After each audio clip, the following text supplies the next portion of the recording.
I'm Batman. No, I'm Batman. No, I'm Batman.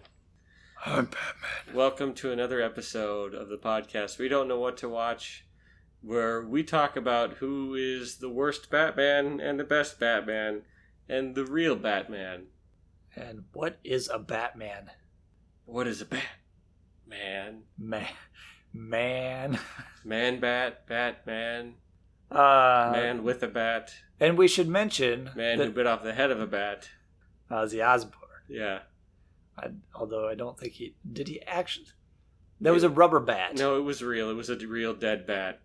Okay. Interesting. Because they had to stop the concert because a bunch of blood was coming out of his mouth.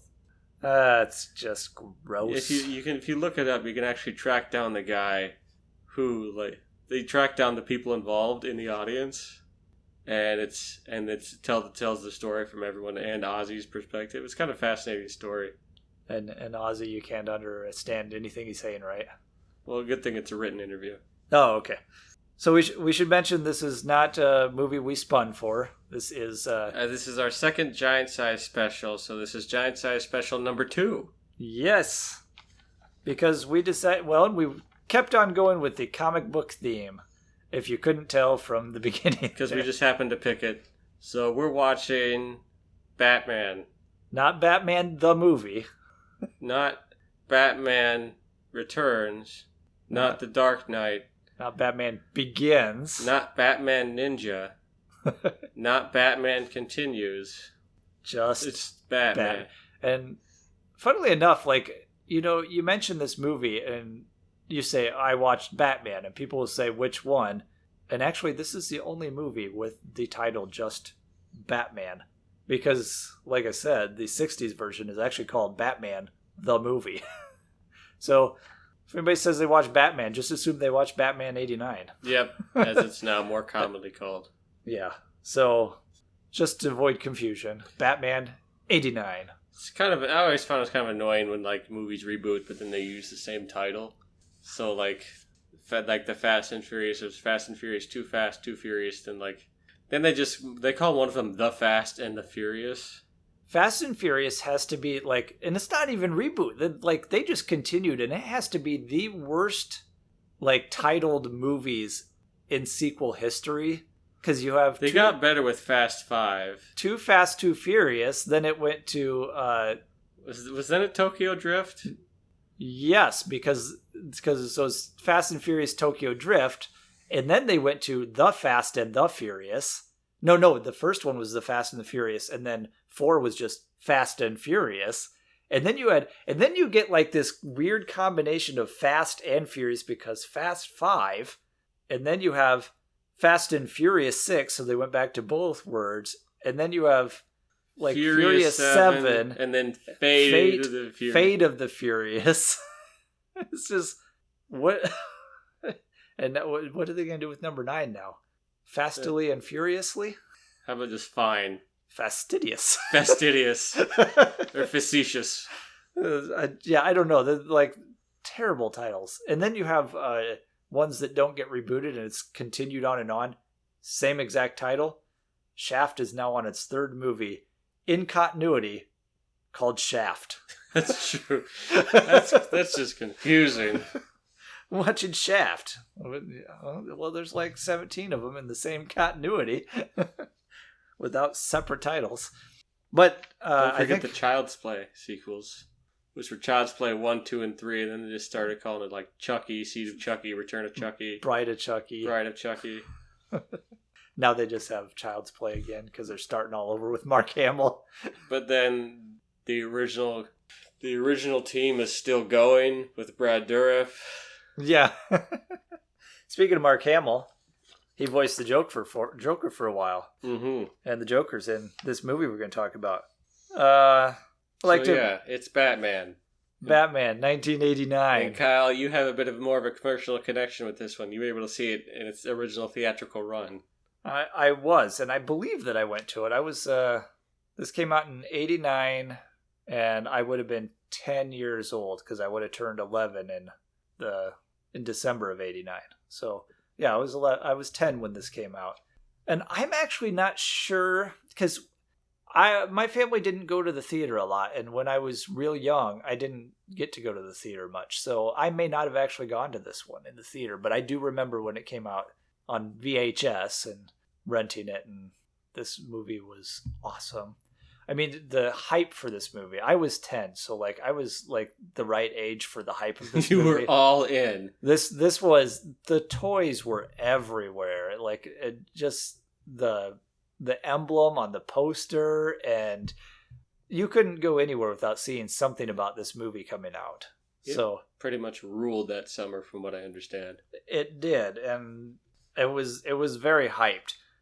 And this is it actually was the second highest grossing movie of 1989. I think behind worldwide gross, it was the second highest, behind I think Indiana Jones and the Last Crusade. That sounds right. It was actually the highest grossing domestically. So, budget of $35 million, and it made $411 million. So, I don't know how much they put into marketing. Probably another 10, 15 million. yeah, probably quite a bit. What do they usually say? Double the production? The general rule is you want to make, for your film to be considered a success, you have to make double your production cost. Yeah, to account for all the advertising and all that. So it did that, plus a little more. Plus some. Just a little bit. Rotten Tomatoes, 71% with 73 critics. So, that's okay. Mm-hmm. It's fresh. 84% with 910,000 users. This did win an Oscar for Best Art Direction / Set Direction or Decoration.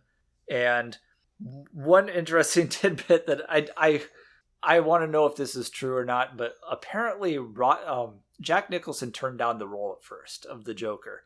And they offered the role to Robin Williams, which that would have been a movie. It would have been interesting. But apparently they went to Jack Nicholson and said, because Robin Williams accepted it, and they went to Jack Nicholson and said, if you don't take this, we're going to give it to Robin Williams, just as kind of bait for Jack Nicholson. And so then he eventually said, okay, I'll do it. Well, then Robin Williams apparently said, I don't like you for using me as bait. So he was supposed to be the Riddler for Batman Forever, and he turned it down. He said, I'm not doing a movie for Warner Brothers until Warner Brothers apologizes. So I was like, yeah, good for you, because that's a dick Robin move. Williams definitely had that kind of star power too. Yeah, that's a dick move by a studio. So I'd be really interested to see if that was like only partially true, or if that's really true that he was just used to bait Jack Nicholson into taking the role. Yep. But there is so much stuff that you can find on this movie. It's ridiculous. It's like information overload because it was such a huge thing. Directed by Tim Burton. This was his third feature. And it was his biggest feature because he did Pee-wee's Big Adventure and Beetlejuice, I think, were the two movies before this. And before that, he worked as an animator at Disney for a while. Yeah. So he was actually kind of nervous about doing a huge, like, big Hollywood production. So I think he did quite well for himself with this one. This was back when I was a fan of Tim Burton. Now I think his stuff is still interesting, but Poor Tim Burton. I feel bad for him. I don't know. I think he's still capable of making a good movie. I don't know. I didn't hear much about Dumbo. I'm kind of sick of the Disney remakes, but that one actually at least looked interesting. Well, nobody saw it. It bombed. Yeah, pretty hard. So, and that's too bad because that one actually looked interesting because I can't stand his Alice in Wonderland. I can't stand his Charlie and the Chocolate Factory. And, I've heard some people say, well, it's just because he's the same. If you had never seen his old movies and you started watching these, it would be like when you first watched his early stuff. And I'm going, no, I've seen his early stuff and I've seen this. His early stuff is legitimately much better than the stuff he's doing now. Yeah, it has a certain energy to it that... Yeah, now he's just like this commercial, like, I'm going to be weird for weird's sake instead of because what, I'm... Disney? Oh yeah, I'll take another paycheck. Yeah, I'll do whatever you want, Disney. You own me now. As you own all media. Yeah, you own everything now. So, yeah, but this was his first big movie, and he, of course, brought Michael Keaton over from Beetlejuice. And I'm not sure how we ended up with, like, I think that there were other people that they were considering for the role, obviously. Yeah, but Burton insisted on Michael Keaton because he wanted someone who was like an average-looking physique who puts on an elaborate bat costume. Yeah. As opposed to like a huge, muscly guy, say like Arnold Schwarzenegger. Yeah. And or this like, would have been or like during George Clooney. This would have been during Arnie's heyday. So yeah. Instead, we waited until Batman and Robin to put in Arnold. And boy, was it worth it. Chill out. It's just a movie. He's having the time of his life. But yeah, this I do remember this was one of those big things. This was another thing, even though I was 10, I remember this, was that people were in an uproar about bringing in Mr. Mom as Batman. Like, and what surprises me is that this was such a huge deal back then, and this was one of the first ones I remember, which I'm sure there was plenty back in the day too, but where people judged just because of the name of the actor and what he's done before, and then they watch the movie and go, oh, that's really great. And now you grow up with people like me that are like, no, Michael Keaton is my Batman. So, you know, the only real Batman is the guy who played him in the 1940s serials. Yes, the same. I don't even know that guy's name. Nobody does. I'm a huge Batman fan. Look it up if you really no want idea. That's when he fights the wizard. Because then, you know, however many years later, we've got Heath Ledger's the Joker. So another Batman movie. We're like, oh, I can't believe they put Heath Ledger as the Joker. Not that guy. And then one of the best performances, not just in a superhero movie, but in a movie ever in the history of movies. I wouldn't go that far, but it's just a very good performance. You know, and an Academy Award-winning performance. I absolutely love his performance in that. So I think it is one of the best performances. But yeah, it's just another case of, yeah, sometimes they do get it wrong with casting, but sometimes wait they until get it right. until you see at least a trailer. Exactly, and even then, like sometimes you watch a trailer and it looks terrible, and then the movie's great. Yes. So, and it depends on who cuts the trailer. Or sometimes it looks great, and then the movie's really disappointing. I've got a cat attacking a balloon in the room. Studio cat. Simba. And a studio balloon. So, what we got here? We got opening credits flying through the bat emblem. That's really cool. It's like a big old like chasm that's flying through, and then all of a sudden you don't see what it is, and then when he finally zooms out at the end, it's the bat symbol. It's the emblem like on his chest. You get the iconic Danny Elfman score. Yep. You know, John Williams is the score master in Hollywood, but Danny Elfman with the Batman theme, like this will forever be the Batman theme. You can make 1 million Batman movies, and this will always be the one. It's kind of like the Superman theme. Yep. I actually love the score for Man of Steel, but John Williams. But there's only one Superman theme. Yeah. So, but yeah. So then we go straight into Gotham City, which they built a lot of this set. There are some matte paintings, but they built a lot of the set like at Pinewood Studios on a back lot there was just empty field there, and they had like paved roads already down, so they just built buildings around this. It's so the buildings are quite interesting. This film definitely has an eye for design. Very gothic, like a lot of Tim Burton-y stuff. And if anything, Tim Burton based his entire career off the Cabinet of Dr. Caligari. Yes, this is very 1930s German expressionism. Well, that was like 1919. But well, yeah, that was a lot earlier. But like, yeah, this is very early German. Very Norm Burfogel as far as Batmaniness goes. Who was a prominent Batman artist during like the 70s and early 80s, if I'm correct. And then probably some Neil Adams in there too. Well, yeah, because in the comics, it started getting campy in the 60s because the TV show came out with Adam West. And also the Silver Age of comics was a thing. So yeah, 50s and 60s comics are relatively light and goofy. And it got a little goofy. And then after... Like the Fantastic Four fight a guy named the Hate Monger and then like who wears like this purple clown outfit, and then at the end of the issue they take him on. They take off his mask, and it's like a clone of Hitler. Yeah, the 60s and 70s were a weird time for comics, definitely. But Batman had the Adam West show, and that got campy, and then after the third season, I think it kind of fizzled out in the third season. Mm-hmm. It was very popular for the first 2 seasons. And it still did very well in syndication. And then after that went by the wayside, we get into the 70s, and the comics, they wanted to revitalize it. So we get Neil Adams and Dennis O'Neil? Denny O'Neil. And they kind of bring him back to like the more psychological, darker side of Batman. Where he's also a globetrotting adventurer detective. Yes. But, you know, bringing in the psychology part of it. Mm-hmm. And a little that more... continues into the 80s, and then probably you could argue the 3 big Batman comics that influenced the 80s and still probably influence us today are Batman Year One, The Dark Knight Returns. And both of those are Frank Miller. Those are both Frank Miller in all of his Frank Milleriness.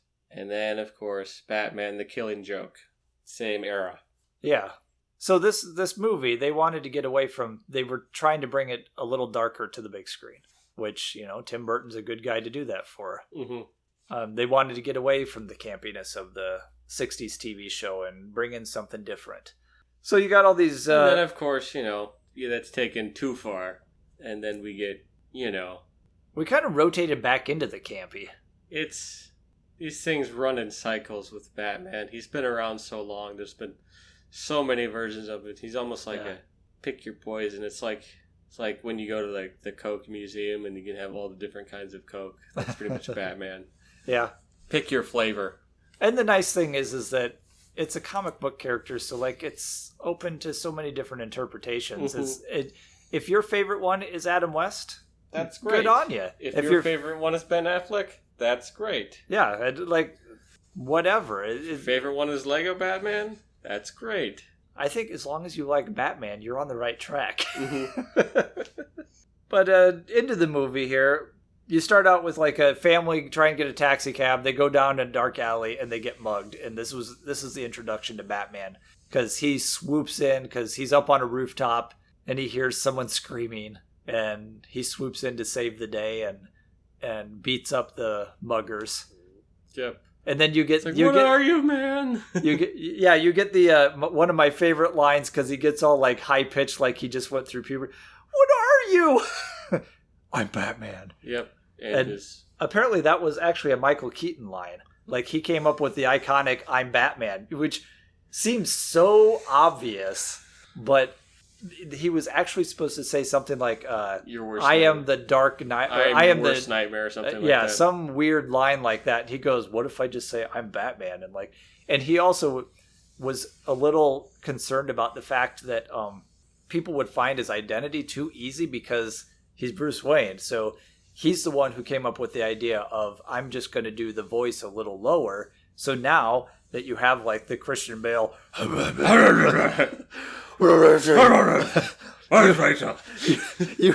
you can thank Michael Keaton for that. Oh, well. It was his... But that's okay, because, I mean, it is true. If you're just talking like yourself and you only have like a mask over your eyes, people are going to figure out who you are. Comic books are inherently silly. Yeah, so, I mean, you got Superman just taking his glasses off. And putting them back on, yes. Now you see me, now you don't. Now you see me, now you don't. Or like what they do with the Tick, where he's still wearing his superhero costume. He just puts a hat and glasses on top of that. So yeah, he comes up with that with the line "I'm Batman," which is, like I said, so obvious, and yet that line has become iconic. It's just like, oh well, that's credited to this movie as "I'm Batman," and then he throws a guy off the roof and then catches him with his little grappling hook and hangs him there. Then we have the cops. We have the press conference going on with Harvey Dent and how he's going to clean up the city of what's the Carl Grissom. is like the big boss. Kind of the mob boss. Mob boss over all of the little mob bosses. He's the big head honcho of the mob. We're going to take this guy down so then we can have because the mayor wants to have the festival in time and bring Gotham back up because Gotham is crime-riddled. 500-year anniversary. 200th. 200th, you're right. 200-year anniversary. Something 100. 200-year anniversary of Gotham City. And they got to have a parade, man. But yeah, Harvey Dent played by none other than Billy D. Williams, who was really sad that he did not get to reprise his role. Because he took it hoping that, like, I think he had a contract to play him again, but they didn't bring the character back for the second movie. And then when Joel Schumacher came in and did Batman Forever, they're like, we like Tommy Lee Jones better for this. So they bought him out of his contract. That is a bummer. But so he did get his comeuppance and played Harvey Dent in the Batman Lego movie. So at least there's that. He got to play him again. So that's good for Lando. Yeah. So he's having the press conference, and then you're introduced to Jack Nicholson watching it on TV. And then we get... Jack Nicholson plays Jack Napier. Jack Napier. And this is one of the things that's... that I don't like about the movie is that they gave the Joker the origin story. And what I like even less about it is that he's the killer of Bruce Wayne's parents. I think it ties it to him like too neatly. And I hate when they do that. It's kind of like what they did with the new James Bond, where everything was, you find out in Spectre that everything was Blofeld. He was behind the Casino Royale bad guy. He was behind the Quantum of Solace bad guy. And this guy and everything. You remember Quantum of Solace? I do remember Quantum of Solace. I've seen every Bond movie at least a couple of times. Even Die Another Day.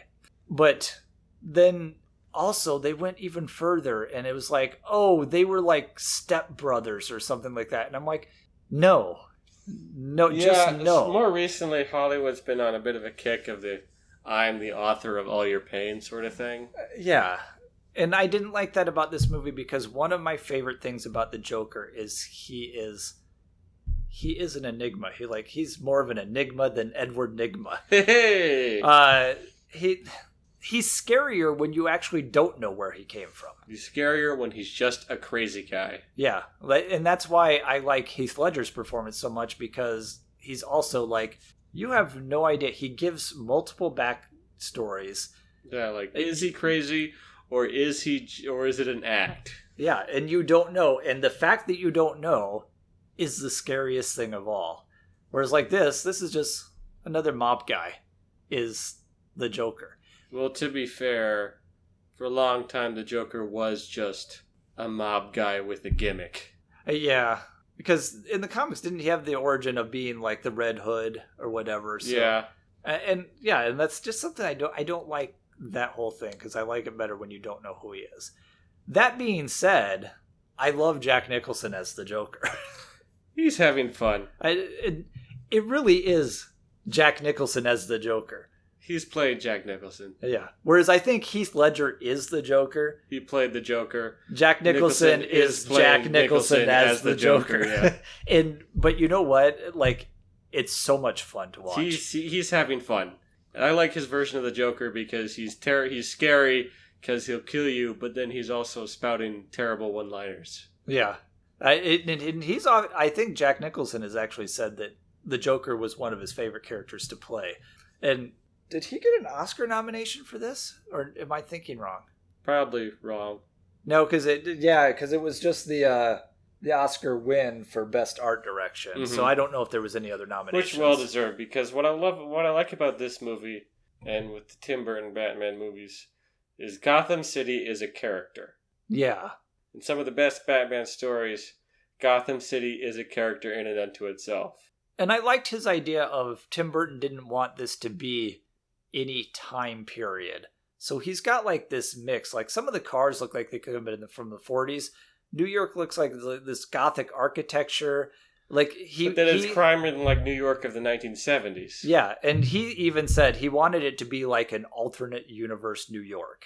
You know, kind of like just a complete alternate thing. Mm-hmm. Where it's like hell itself stretched became builded and kind of reached out of the crust of the earth or something.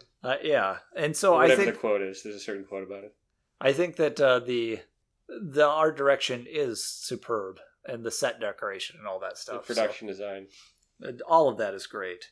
But yeah, we're introduced to Jack and his blonde girlfriend, which you later find out is also Carl Grissom's girlfriend. And then we get introduced to Knox, who's a reporter at a paper. Alexander Knox, who's a reporter at not the Daily Planet. At the Gotham Times or whatever. Played by Robert Wool for a little bit of comic relief in there. Mm-hmm. And I think he's good in the role. He's having a good time too. He's enjoys. He's kind of supposed to play like the working stiff. Yeah. He's really there so like Vicki Vale is someone to talk to at the paper. Yeah, and he said that like some of the lines that he came up with were his, and he said that he did all of the lines in the script and like they filmed everything, but he said Tim Burton was good about letting him kind of go, okay, I've done the line that was in the script. Now can I try this? And they're like, yeah. And if it worked, and we put it in. Mm-hmm. You know, so like he was having. That's the thing is, I think everybody was having a lot of fun in this movie. You got the Knox introduction. He walks in, and I think this is where, because he's always trying to write about the Batman, and this is one of those movies where they're trying to keep it a myth. The Batman, like, he's just new on the scene. He's not real. He's just people like 8 punks are talking about this. It's all just, whatever. They're all just nuts. They're all on drugs or whatever. Yeah, so someone at the paper hands him a thing and goes, oh, someone sent you a drawing. They saw the Batman, and it was like this goofy caricature, and it's actually, if you look, it's signed by Bob Kane. Yeah, it's a Bob Kane drawing. So. Because Bob Kane was actually supposed to make a cameo in the movie, but he got sick. Mm-hmm. And so this was his cameo, was just signing a paper. So that's a great little nod to Bob Kane. Then again, if they should have had Bill Finger. Yeah, and I'm glad that now any Batman movies, they are acknowledging Bob Kane and Bill Finger as because the more you think about it, Bill Finger probably did do the majority of the work. Yeah. Bob Kane, I mean, to be fair, Bob Kane did create Batman. Like, he came up with the concept. Mm-hmm. He came up with it all.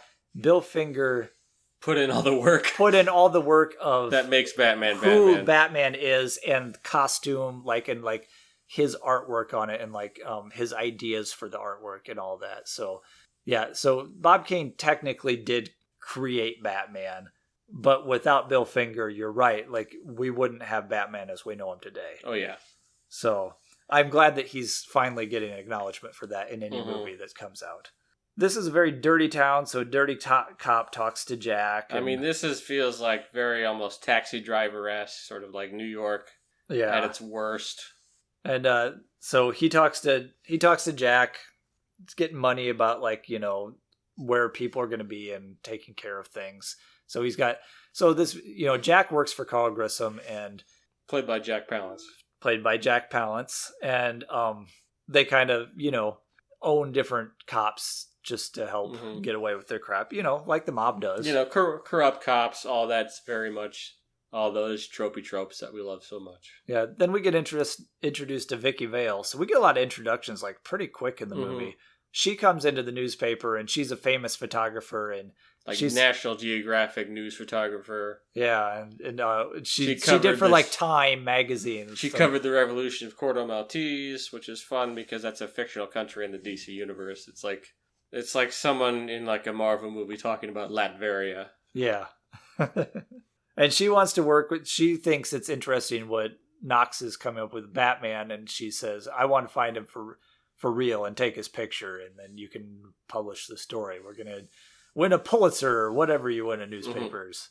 And then then we see Grissom talking to his goons, and Jack Nicholson's there, and he's like, you're my number one guy. And but you notice that Grissom realizes that Jack Napier's it's getting too powerful for well, no, he notices that he's been banging his girlfriend. That's what he's pissed about. That's true. So he sets up a double cross. He goes, I want you to go check out Axis Chemicals, and because we could be in trouble if the cops find out about this. And then he also contacts the cops, Lieutenant Eckhart, who's, or as I like to call him, not Harvey Bullock. Not Harvey Bullock. I know, every time I watch it, I go, was this Bullock? No, they call him Eckhart. Yeah, Harvey Bullock was invented for the animated series. Yeah, but I'm glad that he's not Bullock, because Bullock's not a dirty cop. He's a dirty man. He's a dirty man, cop. But he's a good cop. He's a damn good cop, and if you ever turn him into smoking cigars. If you ever turn him into a dirty cop in anything, I'm gonna be pissed. Yeah. Yeah, so they set up the. It's like turning Jimmy Olsen into like a weird CIA agent or something. Yeah, I'll be pissed if that happens. So we see that they're gonna set up a double cross. This was funny because I listened to the Tim Burton commentary on my DVD, and I will tell you, Tim Burton has trouble like getting a complete sentence out or a complete thought. And I can't say much because I know that I have trouble sometimes, even speaking into this microphone. But I got very little out of his commentary. And but one thing was a great little story was Jack Palance was not getting his like the scene right or whatever, and he comes out of the bathroom, and Tim Burton said something about the scene and doing it this way or whatever, and apparently Jack Palance like comes to him and goes, "I've done over 100 movies. What have you done, boy?" He goes, "That was like the most frightening episode, incident in my that I'll never forget." Jack Palance like kind of degrading you for because this is like your third feature. Nice. I've done over 100 movies. He really does crap bigger than you. But Burton is like, I still love that we put him in the movie, even though he scared the crap out of me, because I can't picture anybody else being Jack Nicholson's boss. That's a good point. Yeah, that is really. It would be really hard to cast. Who could you get that like who would boss around Jack Nicholson? Yeah, who bosses around Jack Nicholson? But after the scene there, we go to the Wayne party and stately Wayne Manor, home of millionaire playboy Bruce Wayne. Vicki Vale gets her and Knox into the party. There's like a casino in there. It's a charity party. They're trying to raise money for the festival because it's already $250,000 on it. But so top of the top, very much like What I love about this is this scene. If you watch Bruce Wayne walk through the party, and like he has to sign something, and he sets the pen on, like he sticks it into something, and you see Alfred come up, played by Michael Goff.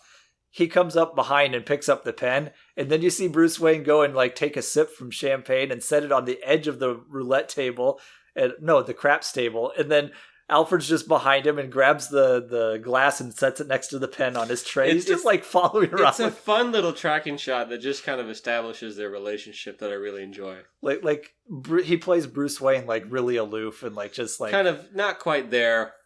Always something. Always else distracted. Yeah. Well, Michael Gough, he's been living with Bruce so long, he knows exactly what he's thinking all the time. Yeah. And Michael Gough is like the best Alfred. He's a great Alfred. I don't know if they'll top it. I actually like Michael Caine as Alfred. Michael Caine is a great Alfred because he's willing to he's all about this Alfred is all about being in sync, just being whatever helps Mr. Wayne. Yeah. Well, Michael Caine's Alfred is willing to he's the kind of person, like, if you say something, he'll slap you if you're saying something wrong. Yeah. And say what you will about the new DC movies, I really like Jeremy Irons as Alfred. I think he's great, too, because he's also kind of like Michael Caine. He's like, don't you think you're going a little far with this stuff? Is like he just kind of like mumbles to himself. It's like, God, this idiot. And so falls the House of Wayne. That's a good line. Yeah. No, so like they've been getting some good Alfreds, but I think I really like Michael Gough. Mm-hmm. I think it's pronounced Gough. I think Emma Thompson should be the next Alfred. Did you say Emma Thompson? Yeah, she'd be great. That would be fun. She would be great. She kills every performance she's in. What do we got? Glenn Close as Albert Nobbs. As Alfred. So back to the party, we've got Knox and Vale. Like, you know which one of these guys is Bruce Wayne? Michael Keaton turns around. It's like, I don't know. I think he went over. I think he's over one of those guys over there. But he follows Vale and Knox into like this big armory with a bunch of stuff. What kind of weirdo is this? And they're just sitting there making fun of. Is that Chinese or something? And you see Bruce Wayne behind him. Actually, it's Japanese because I bought it in Japan. Yeah. I was like, I'm Bruce Wayne. She's like, are you sure this time? And that whole scene was great because then also you got Alfred coming in and you have the classic Mr. Wayne, Commissioner Gordon left in a hurry, and he's like, oh, okay, well, Then he goes and he blah blah blah, and he goes, no, he left in quite a hurry. It's like nudge, nudge, wink, wink. So then, and then of course then he goes to his study, pushes back Shakespeare's head on the bust, presses the button, and then the bookshelf slides over, and you see the bat poles. Yes. One says Bruce, one says Dick. That would have been great if the bat poles were in there. But I did like the last little bit with Knox going up to the mirror. He's like, this huge mirror the size of the wall. He goes, must take more like Bruce Wayne. And then you find out there's just cameras behind the cameras thing. everywhere watching everyone at all times. Yeah, so there's 3 cameras behind the mirror.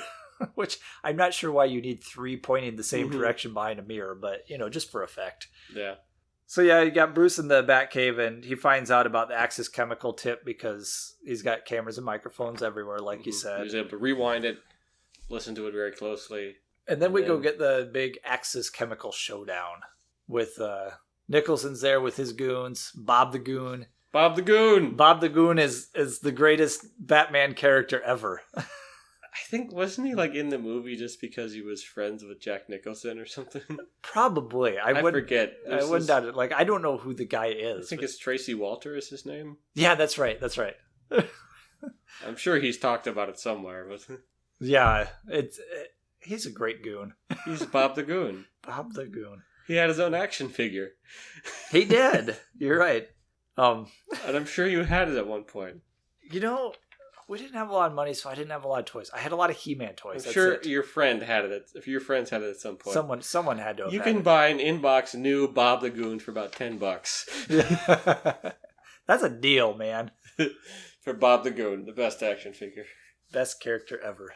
He was really a good henchman. He was on top of things. We got the big showdown. Axis chemicals, of course. You got these big vats of chemicals, and the cops come in. Eckhart comes in, but Commissioner Gordon follows him in and he's like, "What are you doing here?" I want to take these. I want them alive. Yeah, and then Eckhart's been. We're probably just gonna kill him. Yeah, and then of course Batman shows up too through the window, in the roof. He kind of glides down in his cape and looks awesome, and that theme swells. He's punching guys, doing his thing, doing what Batman does. And then Jack shoots Eckhart, actually. And then he goes to shoot Batman, and Batman flips up his wrist, and the bullet ricochets and comes back and hits a machinery, and something. It's even glass goes into Jack's face, and then he falls into a vat of chemicals. And well, before that, he lifts him up, and he says, And then Bob the Goon has the commissioner under. Oh, that's right. Yeah, holds the commissioner hostage, and he just sets him down. Then, of course, and that's the big scene where he falls over the edge. Batman tries to bring him back up, and then he falls into the vat of chemicals. And then it's Batman has created the Joker unintentionally. And then Batman escapes. Cops leave. Darn, we almost got him, sort of thing. And then you see a hand come up. Sewers outside. It's like the Terminator hand coming out of the vat. Something like that. Oh, this is before Terminator. Yeah, so Terminator stole it and then gave a thumbs up. When the Terminator was going down, this one was coming up. So. Oh, that's right. Yeah, he's got gloved hands. Reverse Terminator. It's like a zombie coming out. Then we have Bruce Wayne and Vicki Vale going on a date. They go to the Wayne Manor and they sit at the dinner table. That's a good scene. It's a great scene. There's a nice sort of very good character moment. Yeah, because I don't think I've ever been in this room before.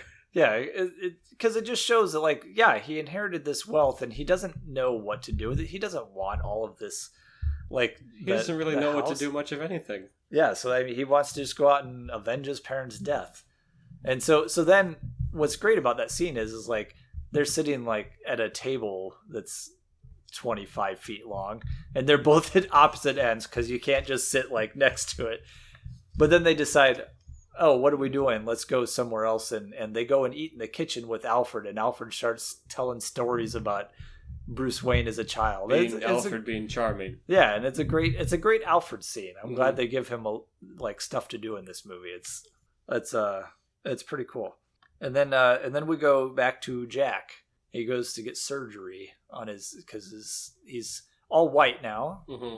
Chemicals turned him white with green hair, and he ends up with a permanent smile. And then he goes to. There's actually sort of a delayed reveal on sort of his face, because in that scene he just starts laughing and then creeping out the German doctor or whatever. It's like, this is the best I can do, look at my tools. Yeah, they're in this like crap hole down somewhere. Mm-hmm. And what's funny, because they said that they ran out of like budget for like building the sets, and they just had to find like some partial set to like build something. They're like, oh, this was perfect actually, because it's just like this rundown, like it's just dirty place. And yeah, so like they don't actually show his face, because you get the big reveal in the next scene when he walks in and backs into Grissom's office. And Grissom's like, "Oh, you're alive! I thought you died. Oh, that's so great that you're still alive." And then you get the reveal of him walking in. And now I'll never not notice it, but apparently like he walked in several times, but the best take was after they fixed something on his coat collar. And it rubbed against his neck, and now he's got like a purple mark on his neck in this scene. That's funny. So the big reveal of the Joker, he's got like a blue or purple mark on his white neck. Whatever. But I was like, dang it, stupid special features. If you would have never told me that, I would have never noticed. But it's still a great reveal, because he walks out and he's like, Jack Napier's dead. Yeah. And then he gets all gleeful and shooting Grissom like behind the back and under the legs, and enjoying himself in this crazy murderous way. It's so great, because his Nicholson had said like he loves the Joker because he loved playing the Joker because his sense of humor was so tasteless. Yeah. It really is. So he kills him, and then Vale is trying to figure out who Wayne is, and I don't know why she got so interested in Wayne. That didn't make a lot of sense. Well, he's just some enigmatic millionaire. Yeah, because they were going after... And he's a good-looking enigmatic millionaire. Yeah, but they were going after a story on Batman, and like it almost seemed like she was trying to turn Bruce Wayne into a story, and I'm like, where did that come from? But they ended up dating, and she started falling for him. But then she wants to know more about him. And then like she wakes up, and then like he's hanging upside down on this board. It's kind of creepy. Yeah, that was actually another Michael Keaton idea. Yeah. And she follows him to Crime Alley, and then later has... realizes, he follows him to this alley. It's like, what's up with that alley? Then we find that out later. But meanwhile, we've got more Joker doing Joker stuff. Yeah, because the mimes come. Because another crime boss Joker has out. this meeting with all the crime bosses. Like, look, this is how we're gonna run the business. Any questions? Like, one guy's like, well, I don't believe this, and then the Joker just goes up and is like, okay, well, let's shake on it then, or something like that. Yeah. And then they shake hands. The other guy then gets electrified and bursts into the skeleton. And then he does like a stand-up bit with the skeleton. Yeah. You know what? I'm glad you're dead. Glad you're dead. And then, because I thought that was after the whole thing, or was that before? I think it was before the mime scene. Okay, because then, the mimes come out because then the mimes come out because one of the crime bosses says, oh yeah, Grissom gave me all of his stuff, and Joker's not having any of that. So all these mimes come out, and he comes out and throws a pen at him because the pen is mightier than the sword. He stabs him with a pen, in the kills neck. Him. And they fire machine guns into everybody, very mobster type stuff. And then afterwards, he's watching all of the press on the TV, and he destroys a lot of TVs. He hits one with a boxing glove. He shoots one. But he's watching Found this. a name for my pain, and its name is Batman.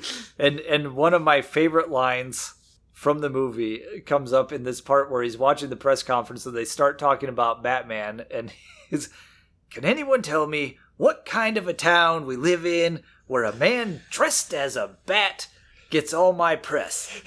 This town needs an enema. It's my favorite line of the Jack movie. Nicholson way. Yeah. This town needs an enema. Yes. So then we get Bob the Goon comes in with pictures of Knox and Vale, and we get a newscast that's interrupted because Joker comes on and says, "Hey, I've poisoned a bunch of stuff. You're all gonna die." Yeah, all the cosmetics. And then I like the second newscast where it just shows them with looking really sweaty without any makeup. They don't have any makeup. Then like the newscaster has zits all over. It's like just a fun gag. Messed up hair and everything. It's the lady newscaster just has her hair is just all frizzy. All frizz. All this. They're reporting about like because he interrupted and had this whole spiel about all these products he's His new Element X or whatever. Yeah. So then after the second newscast, Vicki Vale leaves Bruce a message on his answering machine because implying that she got an invite to the museum. It says, "Oh, I'm going to be 10 minutes late." And so Alfred tells Bruce and he's like, I didn't invite her to the museum. I didn't invite her to the museum. She goes to the museum, receives a special package, looks up, there's a gas mask in there. A nice plastic green and orange gas mask. And now we get, because Prince wanted to do music for Batman, they said okay, and we get the music with the Joker running around and with all of his goons. And this is probably where Joker views himself as an artist of destruction. He wants to run this town into the ground. He just goes around in this art museum, just destroying paintings, lights, and writing "Joker was here" in a nice cursive. I like the really like dark themed posters. Yeah, there's one really painting. creepy looking painting. He's like, "Don't touch that one. I like it." And Bob is about to like hit it with a knife or something. I like that one. He at one point he flings his hand back and hits a statue off of a pedestal. Yes. And apparently he broke his hand doing that. Oh, ouch! It might have been like a bronze statue or something. Who knows? Yeah. Well, when you rewatch it, it looks heavy. But the thing is like I heard he broke his hand, but when you watch the scene, he hits it, and it actually looks like he might have. But then he flips his cane into that same hand and twirls his cane around, and there's no cutaway. So, but the pain might have come like right after that. So, yeah, he knocking over statues. He even got like his artist hat on. So and then he's got a normal sort of like human looking face, not white. But he's still got like the stretched out smile because that's a permanent thing. And then Batman comes in through the ceiling. He likes to come in through glass ceilings and break glass ceilings. It looks really cool. Yeah, that's true. And because where does he get all those wonderful toys? He grabs Vale and escapes, and then that's we get that line. And Joker's getting really irritated. It's mad. Then there's this cool fight scene where she finally gets pictures of him. Blah blah blah. With some of his goons, like the sword goon, and and then he comes out with swords, and then Batman just like kicks him or punches him. Because comic books. Because what goon doesn't carry swords? I don't know. It's like a sword goon, and was there like a nunchuck goon, or was I making that one up? There may have been. I don't know. I know. There's like these goons with different weapons. They're like the Foot Clan. They're basically, it's like when you're it's like when you're playing a 2D video game like Double Dragon or something, or some other video game where there's like goons with themes and weapons, but they're still basically just an endless supply of bad guys. Yeah. So after all the fighting at the museum, and then afterwards, Batman drives Vicki Vale to the Batcave. She's not blindfolded or anything, but she doesn't know where she's going. So, and then he shows her that he's got it figured out. That it's using the Bat computer. Using the Bat computer. It's really cool. It comes out with like a little ticker tape that says, the people are dying because of certain combinations of beauty products. So don't use them in these combinations. So then he knocks her out and leaves her in her bed at home and steals the film because she had taken a picture of his face. Yep. And then the Joker sees this is where he shoots the TV after the announcement of Batman figuring out his scheme of the stuff. So, gotta just destroy every TV. And Bob is there. And Bob is there. Good job, Bob. Alfred convinces Wayne to tell Vicki Vale the truth about being Batman, so he goes over. This is probably one of my favorite scenes in the movie. Yeah, because this is another. It also is another one of my favorite lines. Mm-hmm. But he's going and he's trying to get it out, but he can't. He just can't say I'm Batman. Yeah. And then Jack knocks on the door, or Joker. Joker comes in and he goes, knock, knock. He's like, "Hey!" Does his Joker thing. He's like, "Bruce Wayne, yeah, nice to meet you." Yeah. So then you have this whole confrontation, and Bruce Wayne puts a This is probably where Michael Keaton, arguably his best acted scene in this movie. Is just when he's going through this monologue. Let's talk about my friend Jack. Now you see, Jack was. And then he comes to the end with the last line where he says, "You want to get nuts?" And then he breaks something with a fire poker. "Let's get nuts!" And then he gets shot in the chest. But luckily, Bruce Wayne's smart and put a tray there, a silver tray there. And that was also where you have Jokers say, "You ever dance in the devil by pale moonlight?" Yes. And he's like, "What?" I'd say it's just something I say. It's just something I say. I like it. It sounds nice when I'm about to kill someone. Blah blah blah. And that triggers Wayne because he remembers that line later. But we'll get to that later. Yeah. One of my favorite parts is that then, after all that happens, there's still like the present that he got for Vicki. And she goes, it's a hand that pops out with flowers. It's like dead flowers, and it's like, and she faints. She faints really well. I love the faint. It's great. Before he leaves, that's Joker has like so many great lines because he's having what is it? Never rub another man's rhubarb. What does that even mean? I don't know, but it's a great line. Yes. I think it's one of those lines where, like, if anyone else tried to say it, it wouldn't work. But because it's Jack Nicholson having the time of his life, you can get away with. There's certain things Jack Nicholson can get away with that no one else can. Yeah. Vale goes back to Knox, and he shows her about Crime Alley and how that was Bruce Wayne's parents died there, and then Joker interrupts a parade cancellation announcement. There's a lot of TV announcements in this movie. He interrupts it saying, "I've got $200 million or $20 million that I'm just going to throw out at the parade. Tonight at midnight." They were going to cancel because of all the chemical stuff. Yeah. And then we get the recalling of... Will Batman be there? Just see. Oh, yeah, he calls out Batman. Mano a mano. And then we get the scene, flashback scene. Where, scene that you have to have in every Batman movie. He didn't have it in Lego Batman. Oh, no. They screwed up. Batman's parents' death. I've always, does this one have the pearl necklace? Yes. See, I think you can. It's kind of fascinating how you can track the pearls to see how far back they go in Batman media, because they're in The Dark Knight Returns. That one I know for sure. Okay. I don't know if they go farther back than that. Oh. So maybe it's a more recent thing, and then now every time you have the origin story, you see pearls dropping. In this one, you see someone grab the pearls off of her neck. Kind of become one of those iconic moments, Yeah. And then you see a young man, like, I don't know who the actor is playing a young Jack Napier. He's a good actor. I mean, yeah. He pulled he's got that same smile. He's got that same intense look. He pulled off a good, like, quick Jack Nicholson impersonation for like a Jack Nicholson, Jack Napier impersonation. Yeah. And says the line, "You ever dance with the devil in pale moonlight?" to the little kid, Bruce Wayne.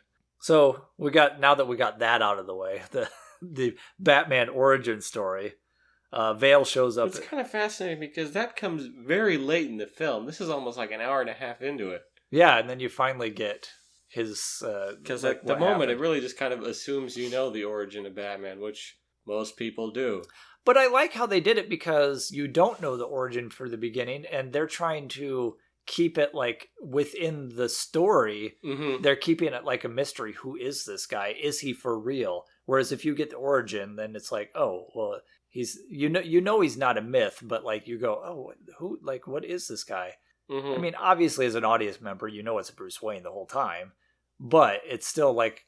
Story-wise, it makes sense. It adds a nice flow to it and kind of gives Bruce this extra bit of motivation to take on the Joker in sort of the final act of the film. Because also you get it right before you learn who he really is and like how the origin of Batman, right when Vicki Vale learns who Batman is.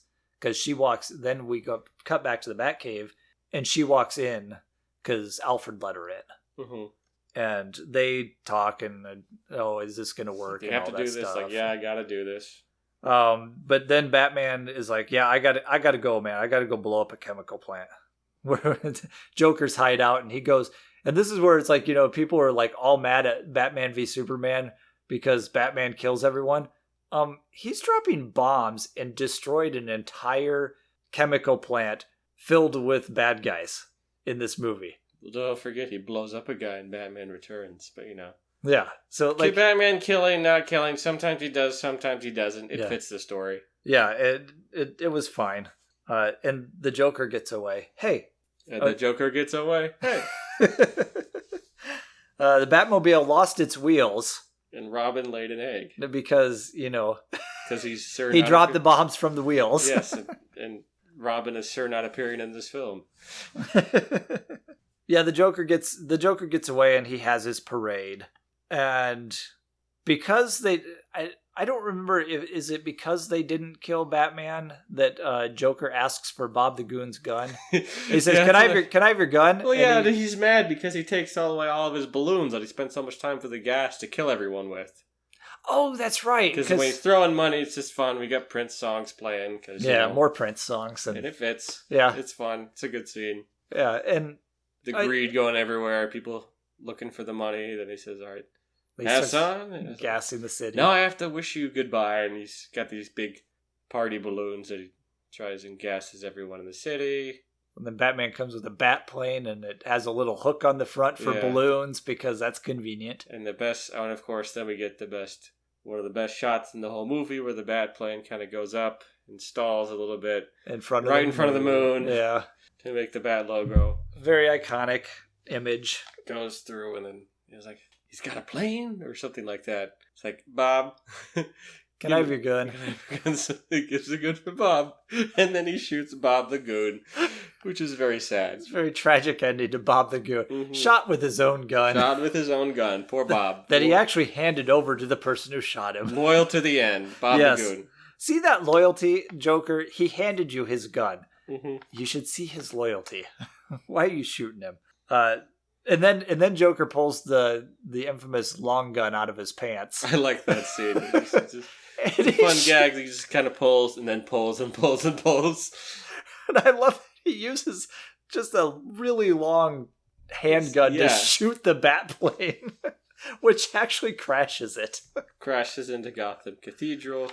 He grabs Vicki Vale, and then he goes into the Gotham Cathedral for a finale. And apparently there was no actual cathedral. They brought in 25 pews and just set them in an empty area, and then they built one flight of stairs behind them. Do what you got to do. Yeah, I was like, that's kind of cool. But we only see it from that angle. Then I don't know what it times out to, but at the beginning of that, when Joker grabs Vicki Vale and looks up the thing, he says into his little walkie-talkie or whatever, "Pick me up atop of the cathedral in 5 minutes." And then he looks at the height of the tower. He goes, "Pick me up in 10 minutes." And apparently, the whole cathedral scene is done in real time, which I never really paid attention to. Neat. So they go up the thing, and then Batman follows, and the bell gets cut down, and that goes because he bangs goons' heads against the bell, and it's really cool. And the bell falls down the thing, and now we have a bat in the belfry. Yeah, and then of course, Batman's fighting the goons. Then we've got this nice dance scene. Then Batman asks the Joker, "Have you ever danced with the devil in the pale moonlight?" Yeah. And then I like when Batman is just kind of punching the Joker, because in a fair fight, Joker doesn't really stand much of a chance. Yeah. And then he just goes, and then he just kind of goes to gag after gag, like he's got, when he's with Vicki, and he shoots the gun, and it's just a fake gun says bang with a flag that says bang. I've always wanted one of those. And that's another thing I love about the Joker is like even when he's getting beat to a pulp, he's still joking around. Yeah, like, it's just like he's he so punches him, he gets punched in the mouth, and then like he lays his mouth through, then like some chattery teeth come out. You know, he's like so sadistic and just like whatever. I could die here, but let's make it fun. Yeah, and then, like you wouldn't hit a guy with glasses, would He you? pulls glasses out and puts them on. And Batman's like, yeah, and punches him in the face. He falls over the edge of the cathedral, and Vicki Vale and Batman go to look over, and then all of a sudden he grabs them, and then which I didn't get because I'm going. There wasn't really any ledges to stand on, was there? Because he grabs with both hands and pulls them over. I was like, how's he holding on? Who cares? But yeah, they're falling, and then they're on the ledge, and then he's like, "Ooh, they don't build them like they used to." He's trying to do everything he can. And then you see the helicopters coming in. Oh, he was standing on a ledge, so that doesn't make sense. He's standing on a ledge. He's helicopters trying to kicking the bricks off to slowly get them to fall to their death, and then helicopter comes in. He must have been 10 minutes. Yeah, comes in, gets on the helicopter, tries to say goodbye. Then Batman uses one of his many gadgets trying to pretty much tie the Joker's ankle onto a gargoyle. A gargoyle. Tries to get in, and then the Joker falls to his death. We'll get to that later. That was at the death. And then Bruce and Batman and Vicki fall. He pulls out his handy-dandy grappling hook, and they swing to safety, and everything is A-OK. He must have had it like a little heftier one this time, because there was a great scene earlier in the movie when they were getting chased from the museum, and he's like, "How much you weigh?" "Oh, about 108." And then they get like halfway up the grappling hook, and it stops, and he jumps down, and later he's like, "You don't weigh 108." That's rude. I know, right? Yeah, it's a good joke. But yeah, then we kind of pan down and see the Joker's body sprawled on the concrete. What I love about that is the fact that instead of being splatted on the thing, the concrete has actually like broken. Comic book movie. I know. I thought it was kind of funny. One last joke, so yeah. And he's laughing. I mean, if they did it realistic, there wouldn't be a body down there. Well, yeah, then it'd be rated R. Yeah, they walk. The cops walk up, and you hear him laughing still over and over again, and that scene always just kind of creeped me out. Still kind of does. Yeah, it really is a great like little last gag. There was like dead. It's like and Commissioner Gordon looks into his jacket and pulls out like this bag with this recorder or something in it. And then we get to towards the end of the movie here. Time has passed. There's another press conference. And they said, Batman has agreed to help out the police force. And he gave us this letter. Batman's... But if the forces of evil ever rise again, call me. It's like, how do we call them? Says Knox. With this giant thing under a tarp. And then they pull out, and it's the bat signal, So then you get the cool like image of the bat signal going up into the clouds, and because it's Vicky's always cloudy in away. Gotham, so they can do the bat signal. And, because comic book movie. And then it pans up to him on the ledge with the bat final signal shot of the there. movie is him on the ledge looking at the bat signal. And I still like, then of course there's Vicky's last scene. It's like, where she's walking away and she sees Alfred in sort of like this Rolls Royce or whatever fancy British car, because he gets in on the right side to drive. Oh yeah, and he said something about Bruce Wayne will be a little late tonight, and he's got champagne for you. And she's like, "Well, that sounds like him," and gets into the limo, and it kind of sets it up for the next movie for them to be an item. And I'm going, he's not really usually with someone in the comics, but I think it would have been a cool dynamic to actually have him still with Vicki Vale in the sequel. But instead, we got Catwoman. Yeah. So we had to have, you couldn't have Vicki Vale because otherwise you couldn't have the sexual tension between Batman and Catwoman. And I think me personally, I find the relationship between Bruce Wayne and Selina Kyle more interesting than Bruce Wayne and Vicki Vale. Yeah. I think a lot of it has to do with the writing, and just Michelle Pfeiffer is amazing. Yes. But And she we'll does great get stuff. to that another time. Maybe that will be another Giant size Giant special. We'll size get to that special. eventually. yeah. So yeah, it's a good movie. I think it has aged pretty well because it still is very unique looking as opposed to like the Nolan trilogy, which don't get me wrong, I still like those movies, particularly I think Batman Begins might be my favorite of that trilogy. That is my favorite of the trilogy. And that's just because it does Scarecrow really well and it does Commissioner Gordon really well. And if you're going to get a Batman origin story, that's done really well. And I really like all the stuff they do with Ra's al Ghul and his whole training montage, and then with the League of Assassins or the League of Shadows or whatever. I'm not going to kill you, but I don't have to save you. And of course, that's where you got the Christian Bale, which is only a slight exaggeration. Because Yeah, the next those movie movies is are good. Where is he? Those movies are good. I haven't seen Batman Forever in a million years, so I can't judge that one. Sure, it's not. It's got Jim Carrey and Tommy Lee Jones trying to outact each other. Maybe giant size specials will be all four of these original like Batman movies. The from Batman quadrilogy. The Batman quadrilogy. But yeah, this really does hold up. I watched this a lot as a kid, and I've seen this so many times, and it never gets old watching Jack Nicholson have the time of his life on screen. Oh, he's having a great time. And like we said in a previous episode, we wouldn't have this performance if it wasn't for Easy Rider. So who knows? Who knows what Robin Williams would have brought to this. I love Robin Williams, but I can't imagine anyone other than Jack Nicholson now that he's done this movie. Yeah.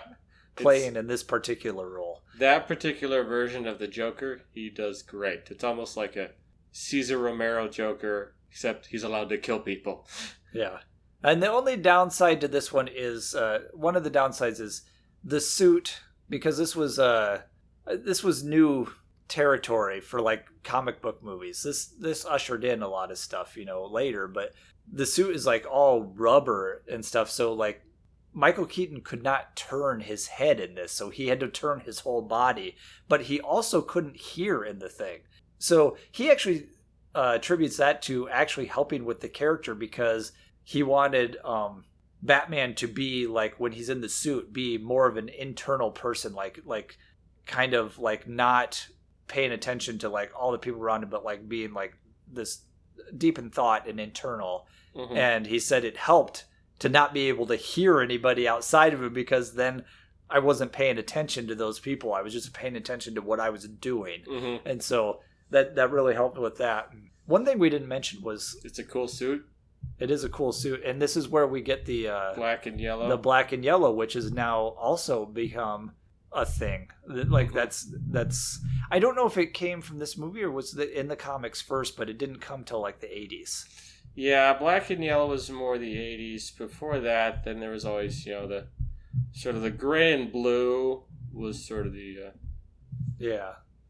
Then the gray, black, and yellow was used in the cartoon. And then when they did it for this movie, it really became this iconic black and gold symbol. And the other thing was the Batmobile. It's cool. Is almost ripped directly from the Killing Joke. Yeah, and apparently Ford wanted the contract to do the Batmobile, but they said they could build it in like 6 months, and they're like, that's too long. So the movie production crew, like, they built it in like 14 weeks, they said. Nice. And this was built on like... These were actually working cars. They were built on another model's like frame or whatever, and they built around, and they actually built the whole top of the car, and they were like, we didn't put doors on the thing. So then they're like, like we've seen like cockpits of planes that like slide forward. They had that idea because they forgot to put... So the reason we get that sliding door is because they forgot to put doors on the Batmobile. Nice.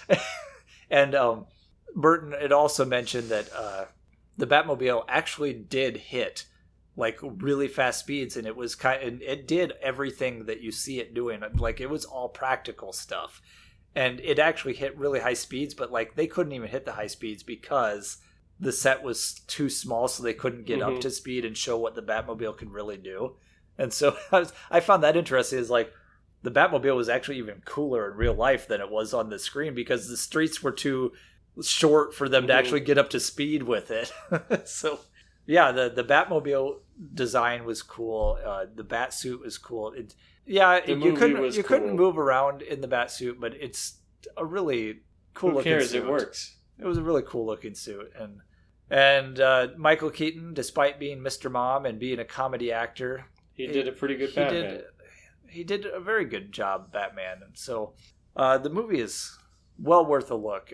And it actually came out on the 50th, or like the 50-year anniversary of Batman himself. Mhm. So I think that's kind of interesting that we get this huge Batman movie in the 50-year anniversary. So anyway, check out Batman from 1989. Yeah, it's a good movie. Do you And- have any double features, I guess? I don't really have any. Would you recommend a comic to read that goes along with this movie? I would say actually anything that you've mentioned before, like The Dark Knight from Frank Miller, Year One, and go back and look at any. If you are interested in this movie in particular, as far as Batman goes, go back into the 70s and 80s and just read anything that Neil Adamson and Denny O'Neil. Denny O'Neil did. Neil was the writer, right? Denny was the writer. Neil was the Denny artist. was the. I always mix them up Mm-hmm. because you got Neil and O'Neil.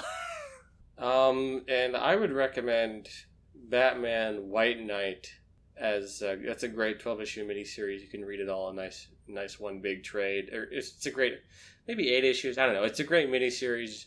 Reads in one big trade. It's almost kind of a nice natural extension because the basic idea is like, what happens if like the Joker finally gets the right meds Oh, and he finally becomes Jack Napier, and then Batman almost becomes more the villain, and Jack becomes the hero as he's trying to kind of become this community activist to help clean up the town that he's been destroying for so long. I don't think I've read that one. It's definitely newer, but it's like it's a solid story. I really like it. It's almost it's a better Joker story because it goes Joker as hero, which is you never really see. It's always Joker as villain, or how twisted and how scary can we make this guy? Well, this is Joker as sympathetic, tragic hero. And then if you want Psycho Joker, read A Death in the Family, because that was an interesting experiment with the 800 number where you got to decide if Jason Todd lives or dies. And I remember when that came about, and People are bloodthirsty. and they are, because it's like, well, we didn't think that like they were gonna vote to kill someone off, but like it's like it was apparently like call 1-800 call an 800 number if you want Jason Todd to live, and call a different 800 number if you want him to die. And in the next issue, he was dead. So, I mean, of course, it's comic book, so he's back now. But Yeah. and actually, I really like Jason Todd and Arsenal as like the Red Hood and Outlaws. Mm-hmm. So that's fun stuff too. There is so like, and now especially there's so much Batman stuff out there. Like eventually other characters started getting their own stuff. Like Robin was one of the first, like, and that was like the He third spun Robin. off into the Teen Titans. Then also that was the first Robin Dick Grayson. Then he became Nightwing, and Nightwing is kind of actually interesting because he's stayed Nightwing for almost like 40 years at this point. Yeah. So a lot of great stuff to read and a lot of great stuff to look up. Batman, there's Batgirl. There's been more than one Batgirl. Alfred hasn't had his own solo book yet, which I think is a real shame. There's been more than one Batman. I actually like the run where Dick Grayson was Batman. Fills in as Batman. That I think that was some great stuff. So I think we're winding down here, and Until then, follow us on social at Noah_Saturn, spelled SATERN, and at AwesomeKM. and on Instagram at We Don't Know What to Watch. Until then, I'm Batman. Never rub another man's rhubarb.